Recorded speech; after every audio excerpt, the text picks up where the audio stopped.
Before we dig into Act 4 of Othello, I want to call attention to a line in the middle of Act 3, Scene 4. It's a line where Emilia says that men are all but stomachs, and we all but food. They eat us hungrily, and when they are full, they belch us. She's making the argument here that, in her experience, men consume and women are consumed.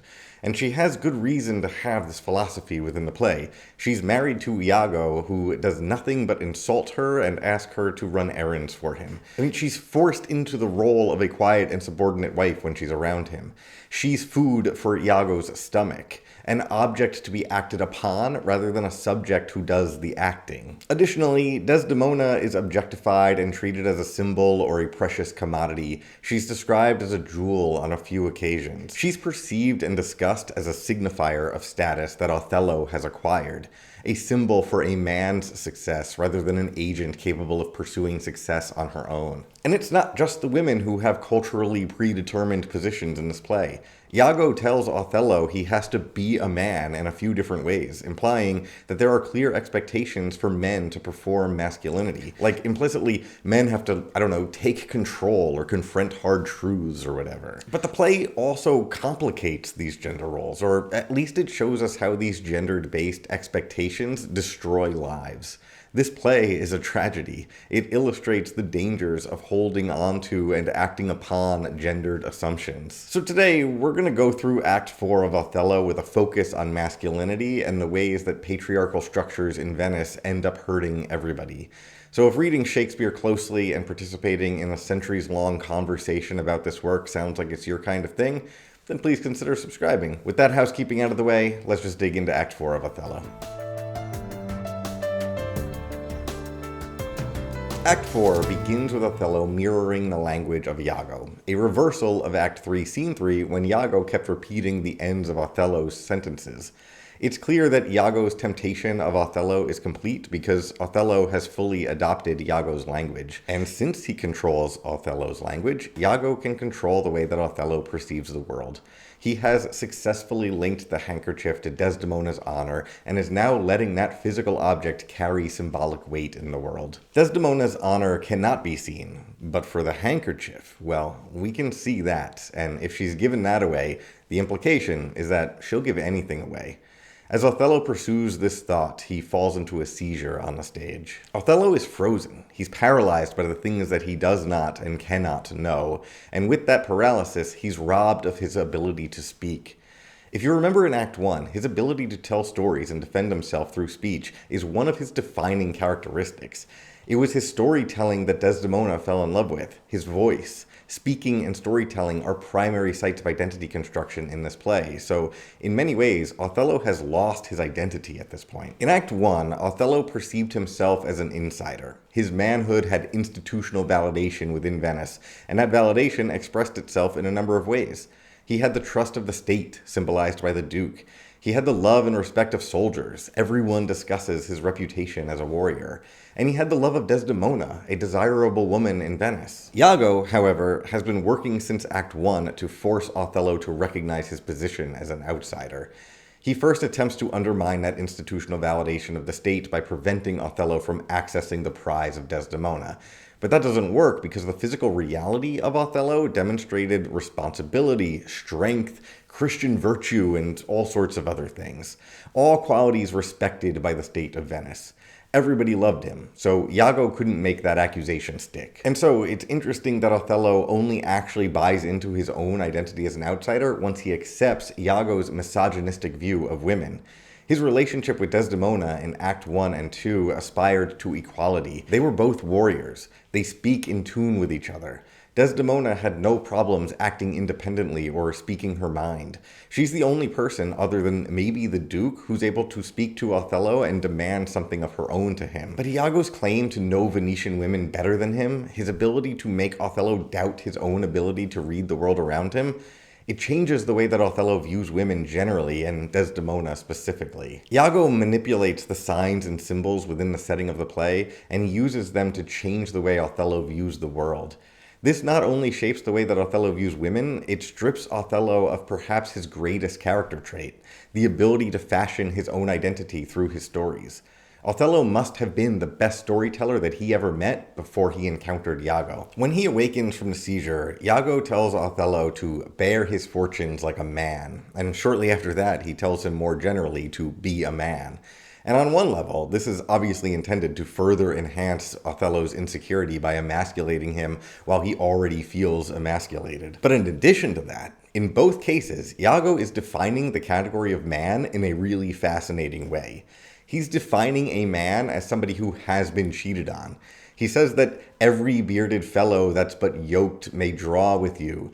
There's millions now alive that nightly lie in those improper beds, implying that Othello can only accept his role as a man once he's accepted a definition of women as deceitful, as some sort of infection that undermines the authority of men. Othello can only be a man by recognizing he is at war with women. Iago then tells Othello to hide and watch as he discusses Desdemona with Cassio. Notably, Othello can see but not hear much of the encounter. This is obviously a continuation of the theme I discussed in the Act 3 video. Our sense of sight is given disproportionate weight in our pursuit of knowledge, and sight, though it may seem objective, is biased by previous knowledge. If we have reason to think something is true, then we will be more likely to see that truth play out in the visible world. Knowledge precedes vision and corrupts the knowledge acquired through vision. Othello can see but not hear this conversation, yet he thinks he understands it because he already has a narrative for what is happening. When I teach research and essay writing, I try to make it clear that students should start with a question and then let the text and the research reveal an answer. If somebody goes into their essay with a thesis already in mind and looks for evidence that will confirm their thesis, they're going to find it, but they're also going to write a bad essay. They'll be ignoring anything that doesn't fit the thesis, so the paper will be intellectually hollow. I think that this play explores that concept. In Act 1, the Duke has a research question. Will the Turks attempt to take Cyprus or Rhodes? He then looks at the evidence from multiple sources and forms a thesis. They are for Cyprus, not Rhodes. Then he has to form another research question. Did Othello use magic to seduce Desdemona? He calls in Othello and Desdemona and lets his research craft his thesis. No, he learns. Othello did not use magic. He just told engaging stories. Othello here has been so thoroughly convinced by Iago's misogynistic worldview that the lenses of patriarchy have become his default. He's letting a predetermined thesis guide his research. Othello believes that women are deceitful and untrustworthy before he looks at the evidence. His research question is something like, is Desdemona lying to me? He then enters that research question with a thesis about women that he already has in mind. So he's going to find evidence for it in Desdemona's actions. And of course, that's exactly what happens. As Cassio describes his relationship with Bianca, Othello believes that he's talking about Desdemona, and this confirms his thesis. And, fortunately for Iago, at that exact moment, the perfect thing happens for him. Bianca enters the scene with the handkerchief, proclaiming that Cassio had given it to her after finding it in his chamber. When Othello and Iago are finally alone again, Othello asks directly, "How shall I murder him?" But Iago does not answer. Instead, Iago continues to control the way that Othello reads that scene. Not only has Cassio slept with Desdemona, he doesn't care about Desdemona. She gave him a gift that he then gave to another woman. If Othello believed in Desdemona as a status symbol that proved his insider status, he did so because everybody desires Desdemona. Everyone loves her, but Desdemona loves Othello. It's her desirability that actually gives her value to him. Iago has just destroyed the power of that symbol for him by showing him that Cassio doesn't desire her. Othello has fully internalized the ways that Venice validates men, and Iago has just pulled that entire symbolic structure out from underneath him. Othello then rants about how she seems too good, and her seeming goodness is exactly what makes her so dangerous. In short, Iago has weaponized the adjective most often used to describe Desdemona against her. She is described by everybody as fair, and it is how excessively fair that she seems that makes her so dangerous. That makes her a liar who could undermine and manipulate male authority. She's a temptress. She is, according to Iago, too gentle. It can't be real. It must only be an appearance. In response to this, Othello first proposes that he should poison her, but Iago says no, do it not with poison. Strangle her in her bed, even the bed she hath contaminated. Contaminated. Again, women are an infection within Iago's worldview, and Othello has to eliminate the infection and the potential danger of Desdemona by killing her in the location that makes her dangerous, the bedroom. And at that moment, a trumpet blares and Lodovico enters with Desdemona.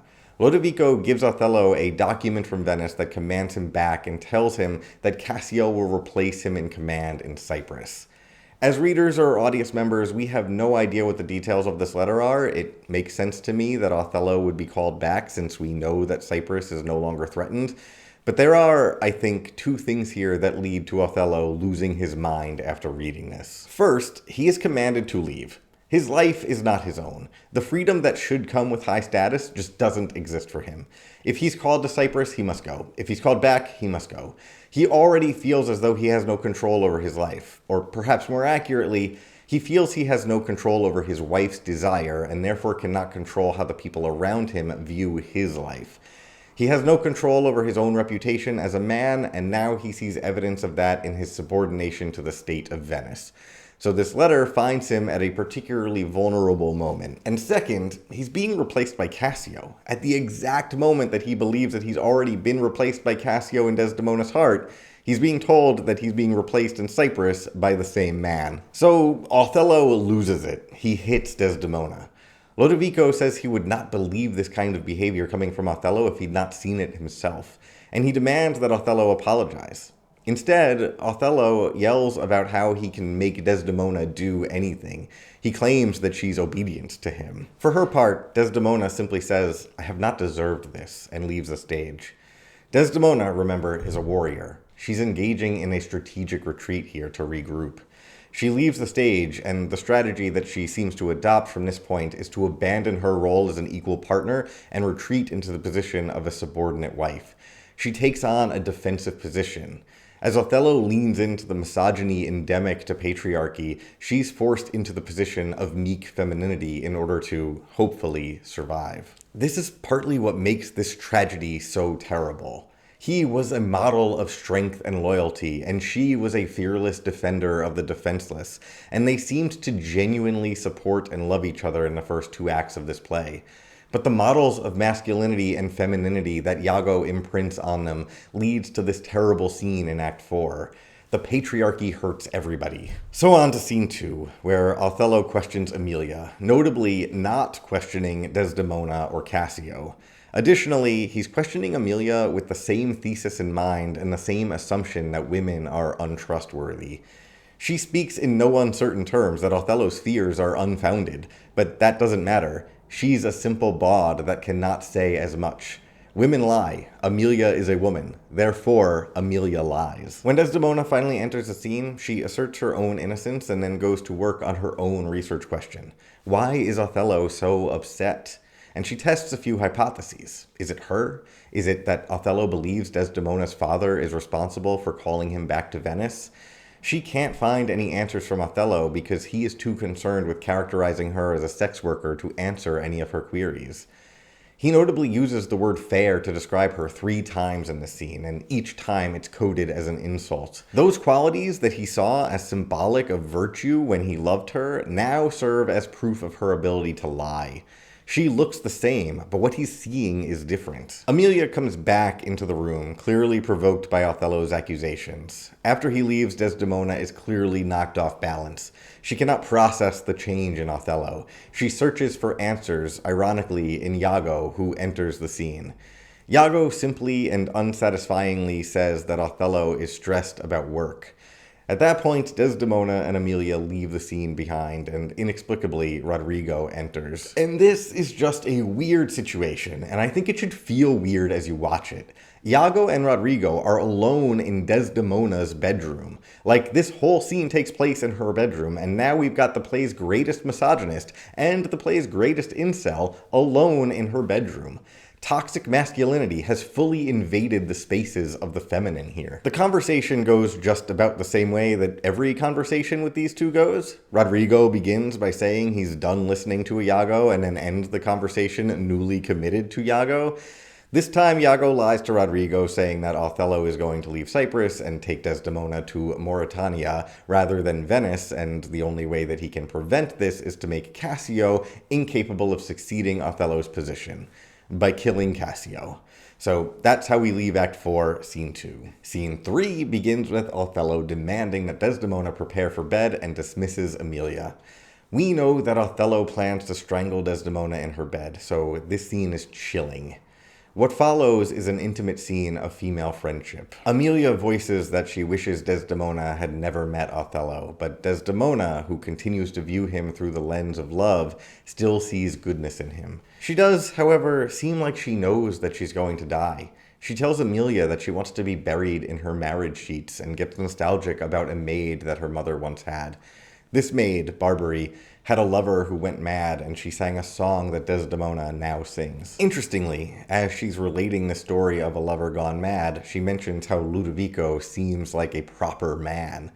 Notably, he speaks well, exactly the quality that Desdemona found attractive in Othello. If we're reading her behavior through the way that Othello does, this is proof that she likes other dudes. If we're reading her behavior in good faith, however, this is proof that she sees the best in people.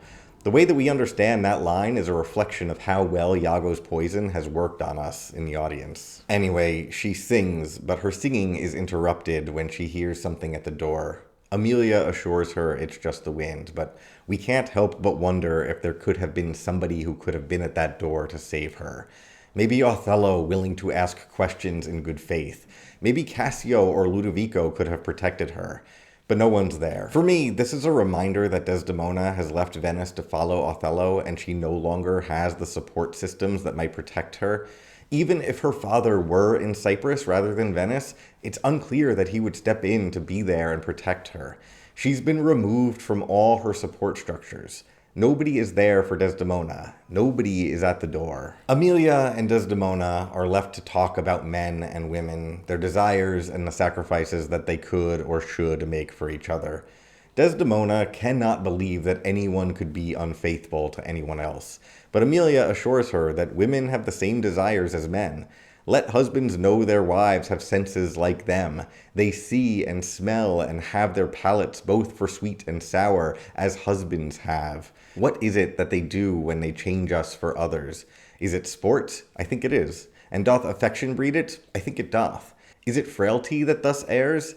It is so too. And have not we affections, desires for sport and frailty as men have? Then let them use us well, else let them know the ills we do, their ills instruct us so. She doesn't attempt to create a single story for infidelity, but recognizes that it could happen for a lot of reasons, including frailty. She's saying men are human, and so are women. They share the same inconsistencies. Desdemona responds to this perfectly. Instead of letting men instruct them towards deceitful behavior, she asserts her ability to instruct them to do better behavior. She says that she aspires not to pick bad from bad, but by bad mend. Though Emilia might be taking a more feminist position in this exchange, asserting that women have desires for sex and power just as men do, Emilia also operates from the assumption of patriarchal control where men teach women behavior. She assumes that behaviors that have value under patriarchy are natural or have inveterate value. Desdemona envisions a different kind of world and a different kind of future. Instead of women aspiring to the freedom to act more like men, men can learn to act more like women. She refuses to pick up their bad behaviors. She wants them to pick up her behaviors. And that takes us to the final act of the play. Please subscribe to be notified when that Act 5 video comes out in a few days, and for future seasons of Shakespeare Play-by-Play, thank you for watching.